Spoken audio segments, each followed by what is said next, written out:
অনেক বিষয় এমন আছে যেখানে কেউ কেউ বলেছে এটাকে হারাম, কেউ কেউ বলেছে এটাকে হালাল। হারাম হালালের প্রশ্ন, তার মন চাইলো সে এখানে হারামটা গ্রহণ করবে, তার মন চাইলো সে এটাকে হালালটা গ্রহণ করবে। তখন ব্যাপারটা এই দাঁড়াবে ইসলামটা একটা তামাশার পাত্রে পরিণত হয়ে যাবে। মাসালাটা ক্লিয়ার করার জন্য আপনাদের সামনে বলি, বিরক্ত হচ্ছেন না তো? মাশাআল্লাহ, কথা বোঝা যায় আমার? মাশাআল্লাহ।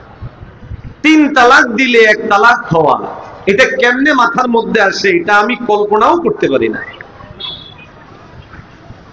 একমাত্র খ্রিস্টান মতবাদ যারা বিশ্বাস করে এরা ছাড়া 3-এ 1 হওয়া এটা অন্য কারো পক্ষেই না বিশ্বাস করা সম্ভব, না এটাকে বোঝা সম্ভব, না এটাকে লোকদের মাঝে প্রচার করা সম্ভব।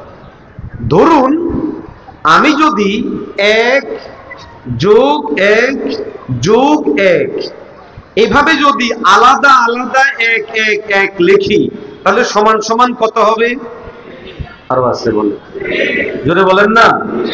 তাহলে বলুন তো 1 1 1 এই 3 আর একসাথে 3 দুটোটার বেশ কম কি? কোন বেশ কম আছে? বেশ কম নেই। তাহলে তালাক দিল 3টা, আমি বললাম 3, এতে কি আপনারা 1 বুঝছেন না 3ই বুঝছেন? আমি বললাম 1 + 1 + 1, আপনারা কত বুঝছেন? 3। আমি এইভাবে দেখালাম 3, আমি আবার আলাদা আলাদা করে দেখালাম 3, 3ই তো বুঝি, নাকি আমরা সবগুলা মিলে 1 বুঝি? সবচেয়ে বড় কথা হলো রাসূলুল্লাহ সাল্লাল্লাহু আলাইহি ওয়াসাল্লাম হাদিসের মধ্যে পরিষ্কার বলেছেন, আমি এখানে লিখে এনেছিলাম, সময় কম হয়তো পুরোটা বলতে পারবো না।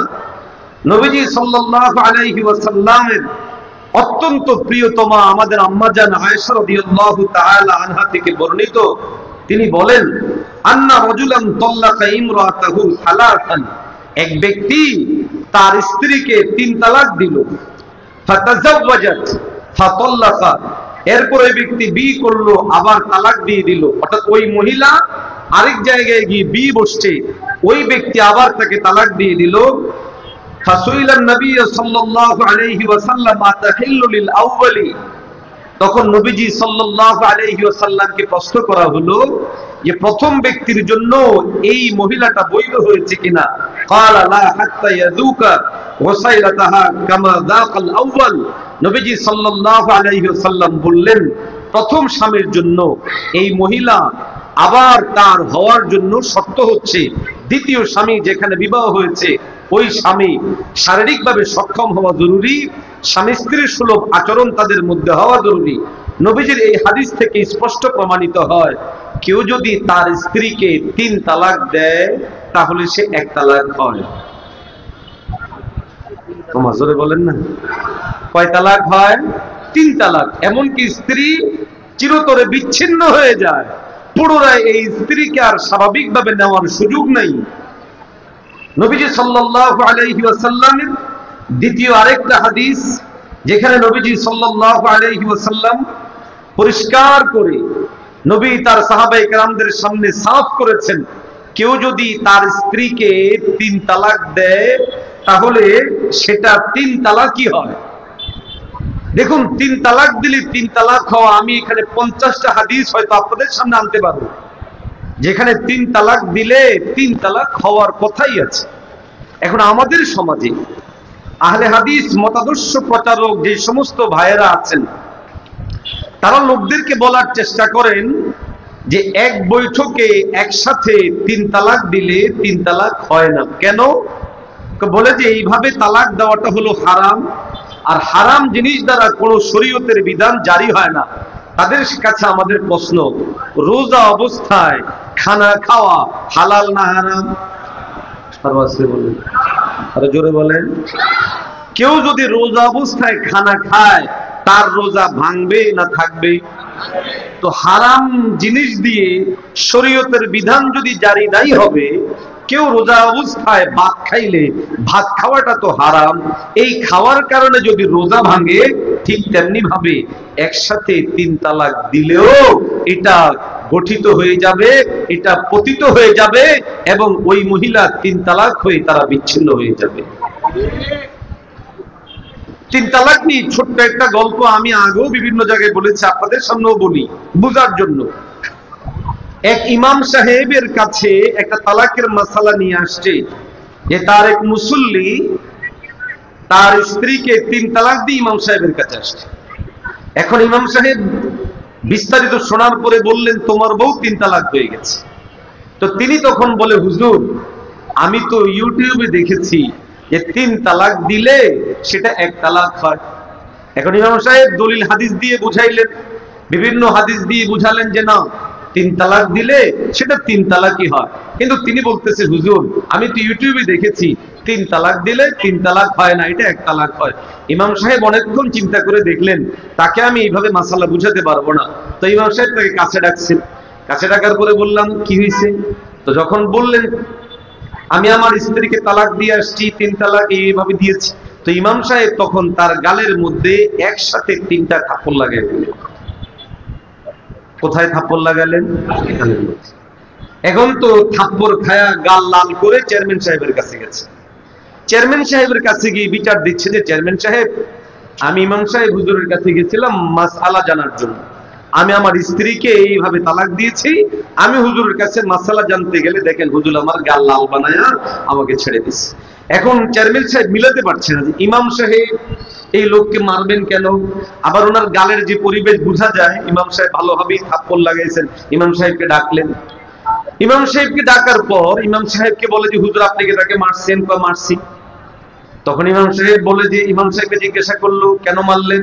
এই তিনি আমাকে মাসালা জিজ্ঞাসা করেছেন, মাসালা জিজ্ঞাসা করার মাসালা বুঝানোর জন্য মেরেছে। আশ্চর্য কথা, মাসালা বুঝানোর জন্য আবার লোক মারা লাগবে কেন? ইমাম সাহেব বললেন যে আপনি তাকে জিজ্ঞাসা করেন কি ঘটেছে।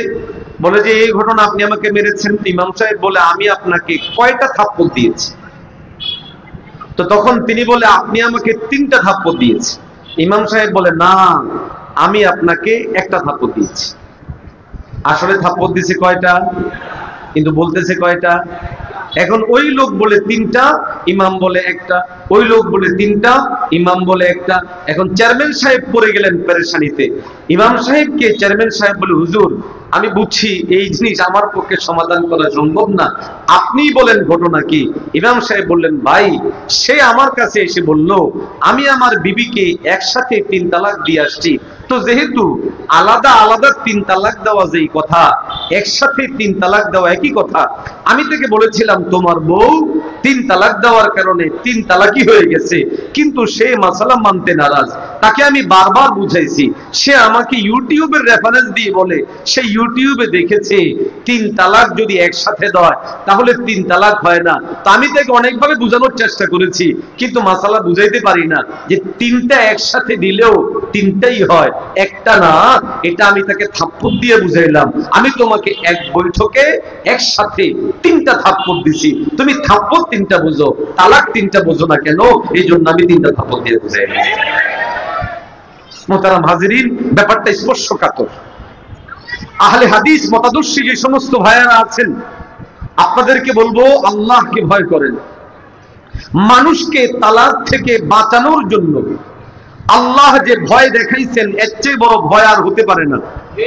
কেউ যদি তার বউকে তালাক দেয় 3 তালাক, আল্লাহ পরিষ্কার বলেছে স্ত্রীকে যদি 3 তালাক দিতেই হয় তখন 3 তালাক দিবা যখন এই স্ত্রী থেকে তোমার রুচি উঠে যাবে, এই স্ত্রীর সাথে আর কখনো ঘর সংসার করা সম্ভব হবে না, এই স্ত্রীর সাথে আত্মীয়তার সম্পর্ক রাখার যত ধরনের কারণ থাকতে পারে সব যখন বিচ্ছিন্ন হবে তখনই তালাক দিও। সাবধান, যদি 3 তালাক দিয়ে দাও আবার যদি নিজের কাছে আনতে হয় তাহলে কিন্তু এই স্ত্রীকে অন্যজন বিয়ে করবে, তাদের সাথে স্বাভাবিক ঘর সংসার করবে, এই লোক তোমার আর স্বাভাবিকভাবে আনার উপায় থাকবে না। আল্লাহ এত ঘৃণিতভাবে এটাকে বুঝিয়েছেন।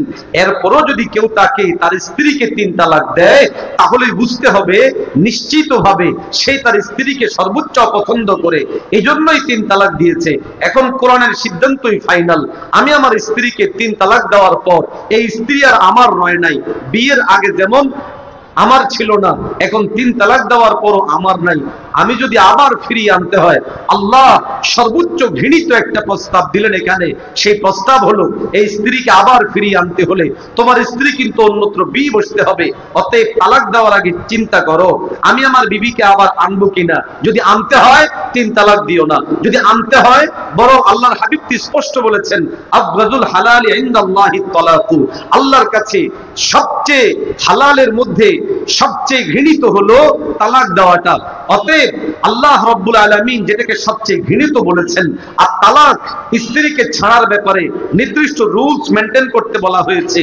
রুলস হলো, ধরেই তালাক না, বরং আগে বুঝাও, নিজে বুঝাও, বাবা মা দিয়ে বুঝাও, আত্মীয় স্বজনদেরকে দিয়ে বুঝাও, নিকট আত্মীয়দেরকে দিয়ে বুঝাও। এরপরও যদি না হয়, কথাবার্তা বন্ধ করো।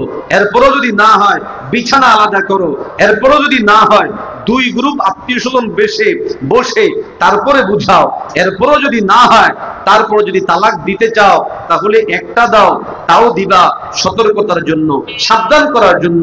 এটাই ইসলামের নীতি, ইসলামের থিওরি। এরপরও যদি সোজা না হয়, আরেক তালাক দাও। এরপরও যদি সোজা না হয়, 3 তালাক যখন দিবা, এই পর্যায়ে পৌঁছলেই 3 তালাক দাও, যাকে আর কোনোদিন আনতে হবে না।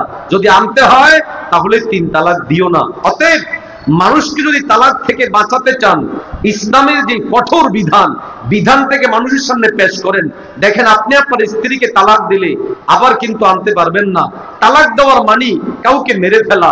আপনি যদি হেসে হেসে কাউকে মারেন, তাও সে মরে। আপনি যদি ইচ্ছাকৃতভাবে মারেন, তাও সে মরে। অতএব তালাকটা হলো গুলির মতো। আপনি ইচ্ছা করে গুলি চালান, তাও সে মরবে। অনিচ্ছা করে গুলি চালান, তাও মরবে। অতএব তালাক দেওয়ার আগেই চিন্তা করার বিষয়, তালাক দেওয়ার পরে নয়। আইন যত করা হয়, সেই অপরাধ তত কমে আসে। আইন যত কঠোর হয়, অপরাধ তত কমে আসে। আমাদের লোক সমাজে একটা ভুল প্রচলন আছে, হিল্লা বিয়া নিয়ে কথা বলে। আসলে হিল্লা বিয়ে নামে কোনো বিবাহ নাই। হিল্লা বিয়ে যেটা বলে, এটা আসলে হিলাতুন মানে উপায়। হিলাতুন মানে উপায়। অর্থাৎ শরিয়ার পরিষ্কার নির্দেশনা হলো, কেউ যদি তার স্ত্রীকে 3 তালাক দিয়ে দেয়, তাহলে স্বাভাবিকভাবে আর কখনো এই স্ত্রীকে আনতে পারে না। হ্যাঁ, আনার একটা উপায় আছে। সেই উপায় হলো এই মহিলা কোনো শর্ত ছাড়া, কোনো প্রকারের চুক্তি ছাড়া স্বাভাবিকভাবে অন্যত্র বিয়ে বসে স্বাভাবিকভাবে ঘর সংসার করবে। যদি ওই স্বামী কখনো মারা যায়, অথবা ওই স্বামী যদি কখনো তালাক দেয়, তাহলে আবার তিনি আনতে পারবেন। ইসলাম এই বিধানটাকে এখানে খুব কঠোর করেছে। কারণ একজন রুচিবান স্বামী, একজন সুস্থ স্বামী কখনোই সে এটা সহ্য করবে না যে আমার ওয়াইফ অন্যত্র বিবাহ বসা, আমার ওয়াইফ অন্য কারো স্ত্রী হবে, তারপরে আবার আমি বিবাহ করতে পারবো, এটা কেউ সহ্য করবে না। অতএব সে তালাক দেওয়ার আগেই চিন্তা করবে, না, আমি আমার ওয়াইফকে তালাক দিব না। যদি দিয়ে ফেলে 3 তালাক, আমার ওয়াইফ আর আমার থাকবে না, এটা আরেকজন বিবাহ করবে, এরপরে আমি পর্যন্ত এটা আসতে হবে। এটা হলো ইসলামে চূড়ান্ত সীমা। ঘৃণিতভাবে এই জিনিসটাকে উপস্থাপন করা হয়েছে, যেন সমাজের মধ্যে তালাকের প্রথাটাই বেকার হয়ে যায়, তালাকের প্রথাটাই যেন একদম বন্ধ হয়ে যায়। কিন্তু এই অবুঝ ভাইয়েরা না বুঝে এটাকে সহজ করতে গিয়া, যখন 3 তালাক হয় না, একসাথে 3 তালাক দিলে 3 তালাক হয় না, এমন কিছু কথা বলতে লাগলেন। ফলাফল এই হলো, লোকেরা সকালে 3 তালাক দেয়, বিকালে হুজুরের কাছে আসে, ও হুজুর, আমি তোমার বউকে এত ভালোবেসে আমরা বিয়ে করেছিলাম, হুজুর আমাদের 3টা বাচ্চা কাচ্চা, কেমনে আমরা বাঁচবো? আমাদের এই দেখেন, সকালবেলা আমি আগেই বলেছি, ইসলাম হাত্তা তানকিহা যাওজান, এই আয়াতি কারিমা থেকে যে উদ্দেশ্য, সে উদ্দেশ্য হলো তুমি তোমার বউকে তালাক দিও না। তালাক যদি দিতেই হয়, এই পর্যায়ের ঘৃণিত হলে তালাক দাও, যেই পর্যায়ের ঘৃণিত হলে তাকে আর রাখার মতো পরিবেশ হয় না, সে অন্য জায়গায় বসে যাবে, এই পর্যায়ের অনুমতি দেওয়া। এখন আপনারা কি করলেন? আইনটাকে শিথিল করতে গেলেন। শিথিল করার দ্বারা ফলাফল কি হলো? সকালে 3 তালাক, বিকালে আনে, আবার সকালে 3 তালাক, বিকালে আনে। এতে করে এই হলো তালাকের মাত্রাটা সমাজের মধ্যে অনেক গুণে বেড়ে গেল। বড় আমাদের জন্য জরুরি মসজিদগুলোর মধ্যে নিয়মতান্ত্রিক এই বিষয়ের উপর আলোচনা করা। তালাক দেওয়া অন্যায় ভাবে কোন নারীকে জুলম, কোন পুরুষ যদি তার স্ত্রীকে শরিয়াহ সম্মত কোন ওজর আপত্তি ব্যতীত শুধু নিজের জিদ, রাগ, ক্ষোভ মিটানোর জন্য তালাক দেয়, তাহলে সে জুলুম করলো। পুরুষদেরকে বোঝানো জরুরি স্ত্রীর হক কি, স্ত্রীদেরকে বোঝানো জরুরি স্বামীর হক কি।